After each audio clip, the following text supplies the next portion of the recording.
آپ اگر پرابلم میں ہیں، روزی کے مسائل ہیں، اولاد نہیں ہو رہی ہے یا کوئی بھی پرابلم ہے، ایک واقعہ سنیے.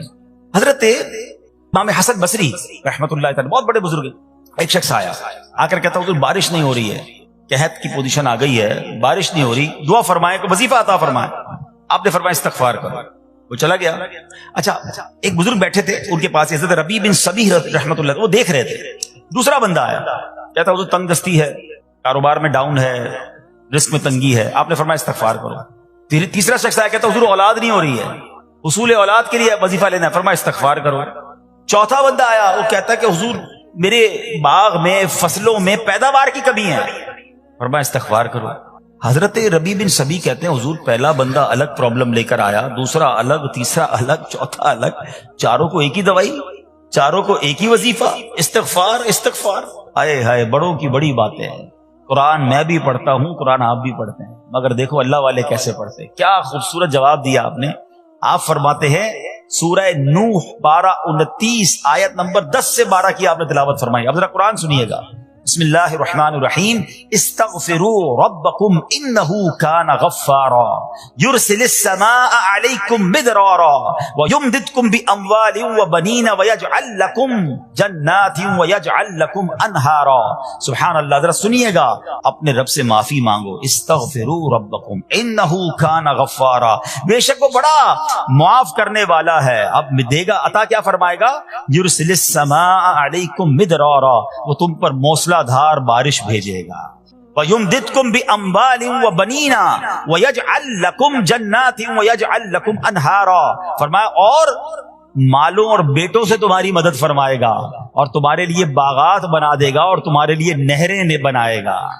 باغات بھی بڑھ رہے ہیں، اولاد بھی عطا ہو رہی ہے، مال بھی بڑھ رہا ہے، بارش بھی ہو رہی ہے.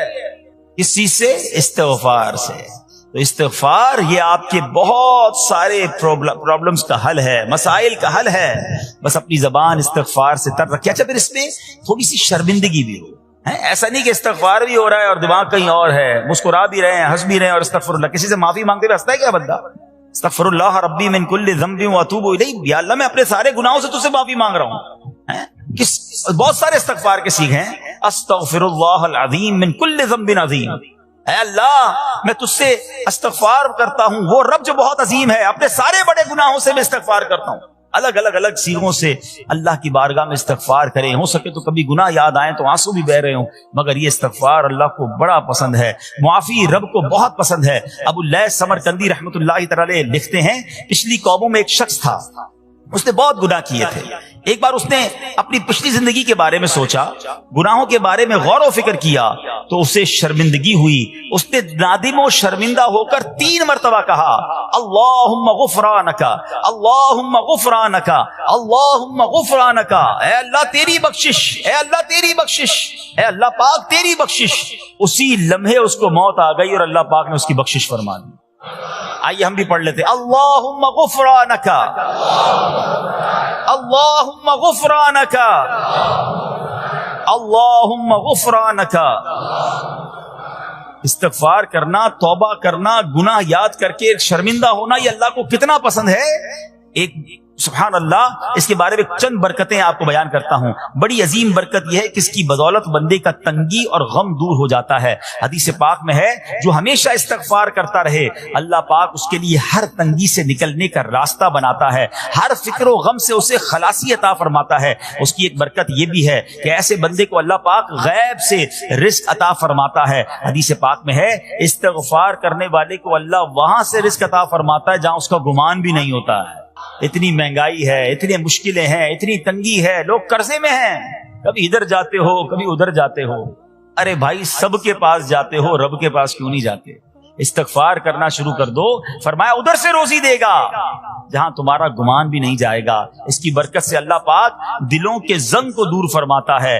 آئیے پیارے اسلامی بھائیوں، اللہ کو معافی مانگنا، دل سے پکارنا کتنا پسند ہے. میں آپ کو ایک بہت ہی خوبصورت واقعہ بتاتا ہوں، اور یہ واقعہ ہے حضرت موسیٰ علیہ نبینا علیہ الصلوۃ والسلام کا.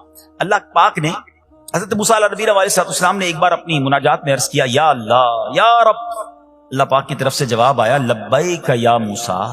آپ نے عرض کی یا اللہ تو میرا مالک ہے، تو خالق ہے، میں تو تیرا بندہ ہوں، ارشاد ہوا مجھے یہ پسند ہے کہ جب مجھے کوئی میرا بندہ یا رب پکارے تو میں اسے لبیک کہہ کر جواب دوں۔ اللہ فرما رہا ہے، حضرت موسیٰ نے عرض کی یا رب کیا یہ ہر مطیع بندے کے لیے ہے؟ کیا ہر نیک آدمی کے لیے ایسا ہے کہ جب تجھے وہ پکارے تو لبیک فرماتا ہے؟ سنو، اللہ فرماتا ہے ہاں بلکہ ہر گناہگار بندے کے لیے بھی ہے۔ حضرت موسیٰ نے عرض کی یا اللہ فرما بردار تو تیری اطاعت کرتا ہے، وہ بات تو سمجھ آ رہی ہے، گناہگار پر یہ کرم کس وجہ سے؟ اے ہائے، سنو میرے رب کیسا کریم ہے۔ فرماتا ہے اے موسیٰ اگر میں بھلائی کرنے والے کو اس کی بھلائی کا بدلہ دوں اور برائی کرنے والے پر اس کی برائی کی وجہ سے احسان نہ کروں تو میرا جود و کرم کہاں جائے گا؟ اللہ فرماتا ہے میرا پھر کرم، میری رحمت کس لیے ہے؟ برائی کرنے والا بھی، گناہ کرنے والا بھی مجھے پکارتا ہے، میں اسے بھی لبیک کہہ کر جواب دیتا ہوں۔ حضرت موسیٰ علیہ نبینا علیہ الصلوۃ والسلام کو ایک بار وحی نازل ہوئی کہ اے موسیٰ فلاں علاقے میں جاؤ، ہمارا ایک نیک بندہ اس کا انتقال ہو گیا ہے، جا کے اس کو غسل دو، اس کو کفن دو اور اس کا جنازہ پڑھو۔ حضرت موسیٰ وہاں پہنچ گئے اور جب وہاں جا کر آپ نے لوگوں سے کہا کہ مجھے فلاں بندے کے پاس لے جاؤ جس کا انتقال ہوا ہے، مجھے غسل دینا ہے، کفن پڑھنا ہے، جنازہ پڑھنا ہے، لوگوں نے کہا حضرت یہ تو زمانے کا گناہگار، بڑا بےہودہ، بڑا بدکار شخص تھا، آپ کو رب کا حکم تھا، آپ نے غسل بھی دیا، کفن بھی پہنایا، جنازہ بھی پڑھا، پھر رب کی بارگاہ میں عرض کی مولا بندے تو یہ کہہ رہے ہیں یہ تو بہت برا آدمی تھا، تو نے مجھے بھیجا اور فرمایا تیرا پیارا بندہ، میں نے جنازہ بھی پڑھ دیا، غسل اور کفن بھی دیا۔ اب ذرا آپ سوچیں کہ کسی کا جنازہ حضرت موسیٰ پڑھ دیں تو اس کی تو بخشش کا تو کوئی مسئلہ ہی کوئی نہیں نا، وہ تو اللہ کے نبی جس کا جنازہ پڑھے غسل دے تو یا اللہ تو نے ایسا انتظام فرما دیا۔ رب کریم کی طرف سے پتہ ہے کیا جواب آتا ہے؟ اللہ فرماتا ہے اے موسیٰ بندے سچ کہتے ہیں، یہ بندہ واقعی بڑا گناہگار تھا، جو علاقے والے شہر کے لوگ کہہ رہے ہیں نا ٹھیک کہہ رہے ہیں، یہ بندہ تھا ہی ایسا۔ کہ اللہ جب اتنا گناہگار تو اتنی بڑی مہربانی کس وجہ سے؟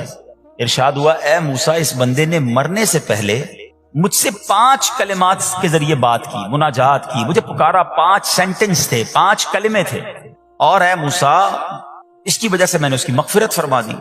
حضرت موسیٰ کہتے ہیں یا اللہ وہ 5 کلمے تو بتا دے، وہ 5 کیسے جملے تھے کہ علاقے میں سب سے مشہور بدکار اور اس کا انتقال ہو تو رب مغفرت بھی فرمائے اور اپنے نبی کو فرمائے جا کے جنازہ پڑھو۔ تو آپ نے کہا یا اللہ وہ 5 کلمات بتا دے۔ اب ذرا یہ 5 کلمات سنیے گا، ایکچولی جو بات سمجھنی ہے نا، استغفار ہے کیا، معافی مانگنا ہے کیا، توبہ کیا ہے۔ اللہ فرماتا نا کہ ہم نے سنا کہ جو بندہ اللہ سے استغفار کرتا ہے اللہ اسے دیکھ کر مسکراتا ہے، اس کی وجہ یہ کہ بندہ رب کی بارگاہ میں اپنے آپ کو سرنڈر کرتا ہے، اپنے گناہ یاد کرتا ہے، اپنی کم مائگی کا اظہار کرتا ہے۔ وہ کہتے ہیں نا الندم التوبہ، شرمندگی توبہ ہے۔ شرمندہ ہو جائے نا انسان، دنیا میں پتہ کیا معاملہ ہے، ہم کسی عدالت میں جا کر کہہ دیں ہم نے جرم کیا ہے، اقبال جرم، ٹھیک ہے، تو کیا ہوتا ہے، جج کہتا ہے پھر اس کو گرفتار کرو اور سزا سناؤ، بندہ خود ہی مان رہا ہے، گواہوں کی ضرورت کیا ہے۔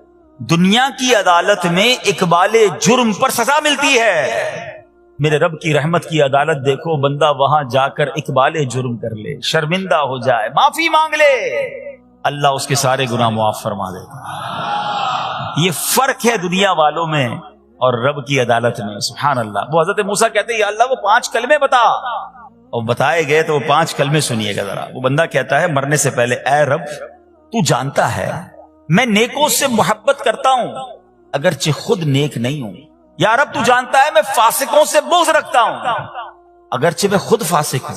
سمجھ رہے بات؟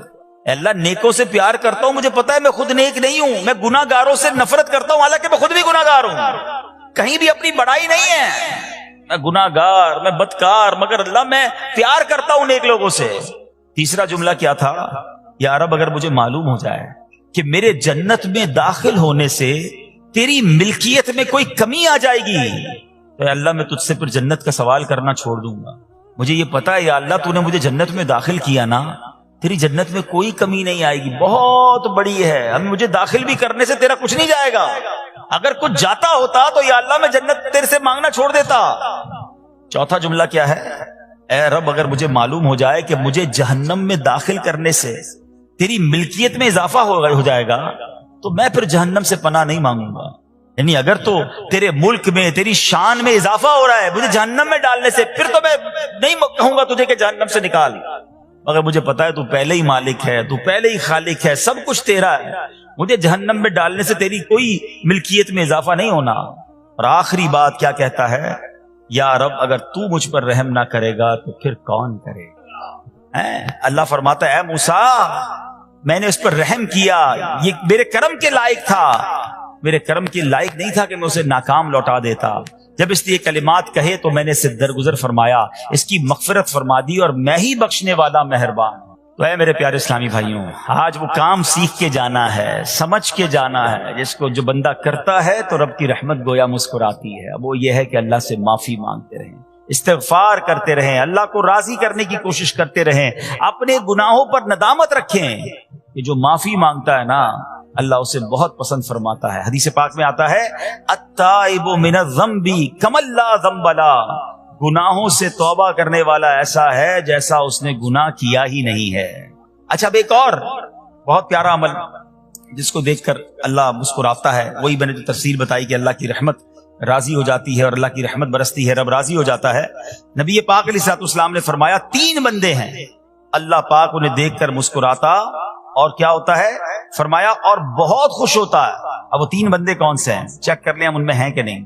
فرمایا نمبر 1 وہ بندہ جو رات کو اٹھے، بستر چھوڑے، اچھی طرح وضو کرے، پھر نماز پڑھنے کھڑا ہو جائے، اسے دیکھ کر اللہ پاک فرشتوں سے فرماتا ہے اے فرشتوں بتاؤ میرے بندے کو نیکی پر کس نے اکسایا ہے۔ فرشتے عرض کرتے ہیں مولا تو بہتر جانتا ہے۔ اللہ پاک فرماتا ہے ہاں میں جانتا ہوں مگر تم مجھے بتاؤ۔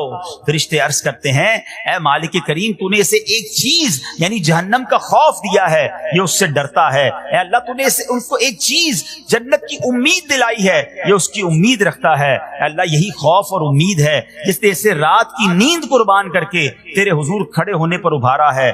اب اللہ پاک فرماتا ہے اے فرشتوں گواہ ہو جاؤ، یہ جس چیز سے ڈرتا ہے یعنی جہنم سے ڈرتا ہے، میں نے اپنے اس بندے کو اس سے امن بخشا، اور جس کی امید رکھتا ہے یعنی جنت کی، میں نے جنت اس پر واجب کر دی۔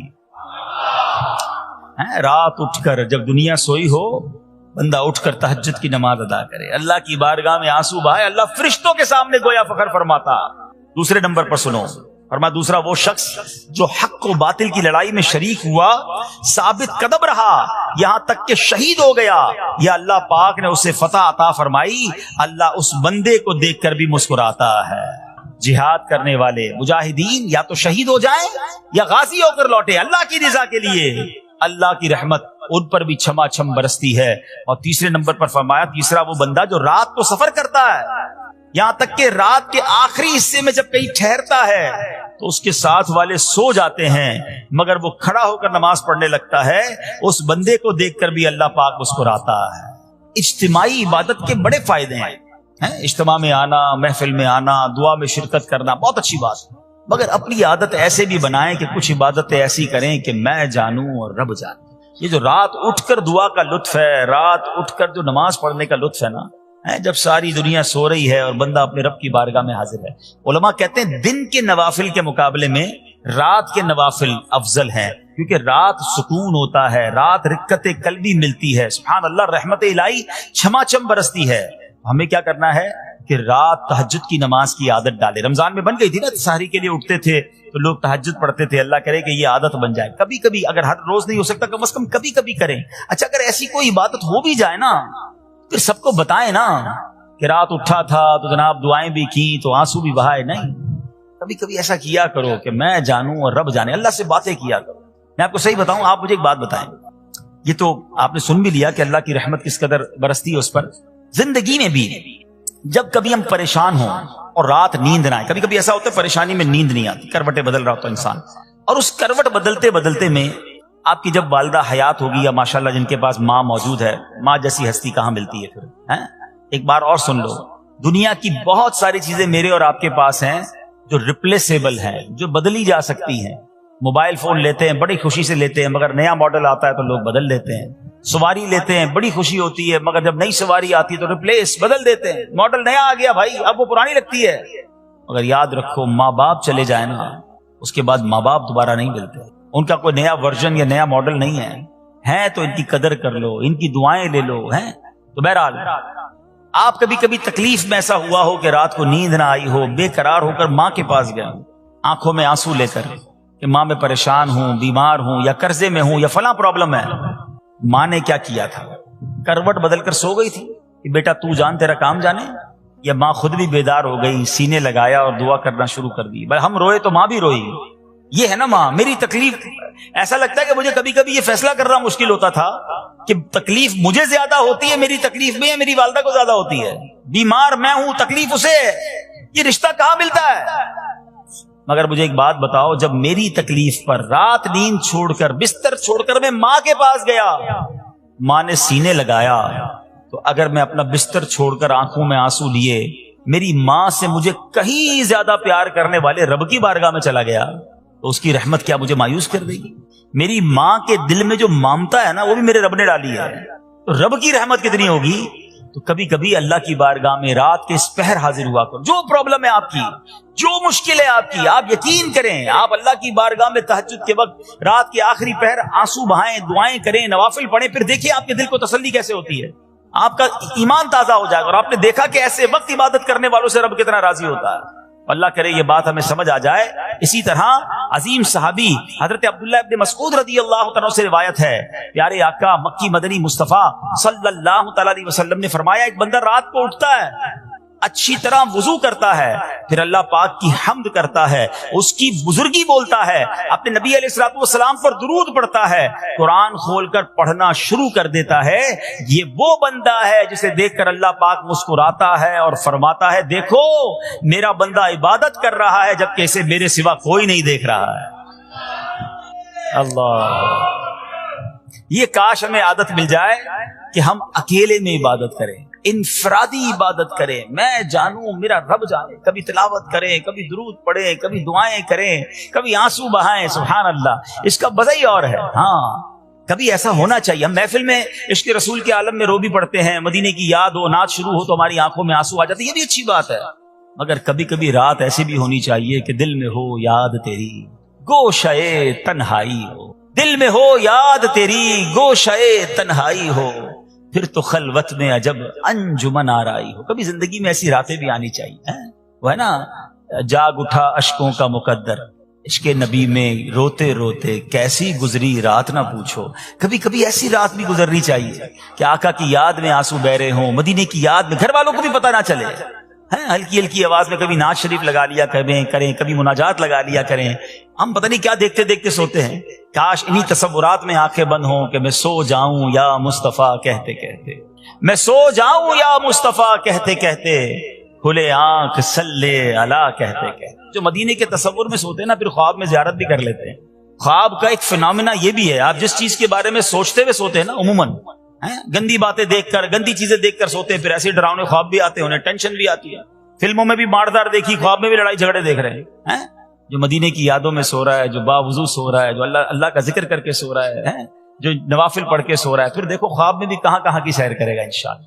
تو اپنی خلوتوں کو اچھا کریں، اپنے اکیلے وقت کو بھی خوبصورت کریں، آنسو بہائیں. اور سبحان اللہ، تہجد پڑھنے والوں کے چہروں پر نور بھی آ جاتا ہے.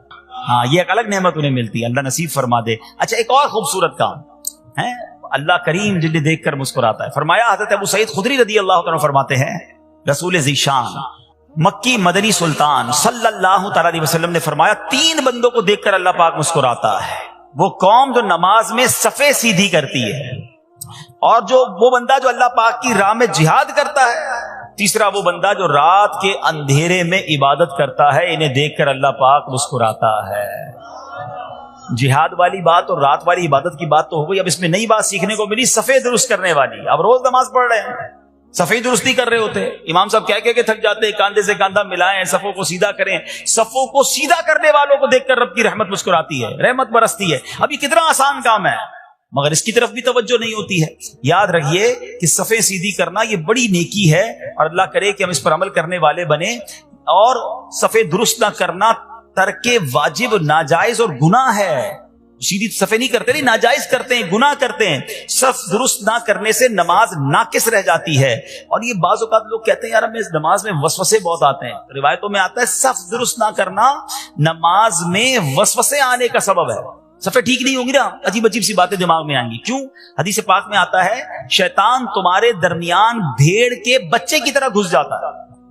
شیطان صفوں میں گھس جاتا ہے. صف سیدھی نہ کرنے میں چہرہ بگڑنے کا اندیشہ ہے. اے ہائے اب ذرا غور کر لیجئے یہ کتنا ضروری ہے. قرآن کریم میں ایک سورت ہے سورہ صافات. اس مبارک سورت کی پہلی آیت میں اللہ پاک نے فرمایا والصافات صفا، ان کی قسم جو باقاعدہ صفے باندھے ہوئے ہیں. حضرت عبداللہ ابن مسعود فرماتے ہیں یہاں صفے باندھنے والوں سے مراد فرشتے ہیں. حضرت جابر بن سمورہ رضی اللہ تعالیٰ عنہ فرماتے ہیں ایک دن پیارے آقا مکی مدنی مصطفیٰ صلی اللہ تعالیٰ علیہ وسلم تشریف لائے اور فرمایا تم ایسے صف کیوں نہیں بناتے جیسے فرشتے صفے بناتے ہیں؟ ہم نے عرض کی یا رسول اللہ صلی اللہ تعالیٰ علیہ وسلم فرشتے کیسے صف بناتے ہیں؟ فرمایا پہلے اگلی صف مکمل کرتے ہیں اور خوب مل کر کھڑے ہوتے ہیں. سبحان اللہ، مبارک ہو ان مسلمانوں کو جو صفے سیدھی کرتے ہیں، اچھی طرح کاندھے سے کاندھا ملاتے ہیں، گویا یہ فرشتوں کا کام کر رہے ہیں، فرشتوں والا کام کر رہے ہیں. تفسیر طبی میں ہے فاروق اعظم رضی اللہ عنہ کا یہ معمول تھا جب نماز پڑھانے لگتے تو نمازیوں کو فرماتے صفے سیدھی کر لو، اے فلاں ذرا آگے ہو جاؤ، اے فلاں ذرا پیچھے ہو جاؤ. پھر فرماتے بے شک اللہ پاک تمہیں فرشتوں کی طرح دیکھنا پسند فرماتا ہے.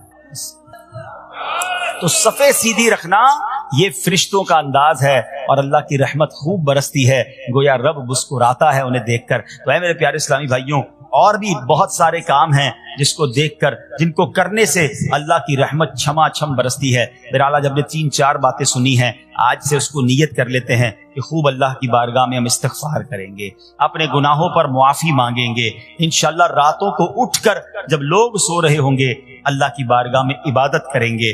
اسی طرح فرمایا کہ صفوں کو درست کریں گے اور انشاءاللہ رب کی بارگاہ سے خوب رحمتیں لوٹیں گے. اے میرے پیارے اسلامی بھائیوں، یہ سب کب ہو سکے گا کہ جب ہم اچھے ماحول میں رہیں گے. تہجد تو جب پڑھیں گے نا جب پہلے فرض پڑھیں گے. جس کی فرض ہی قضا ہو رہی ہے تو اس کو تہجد کی باری کب آئے گی؟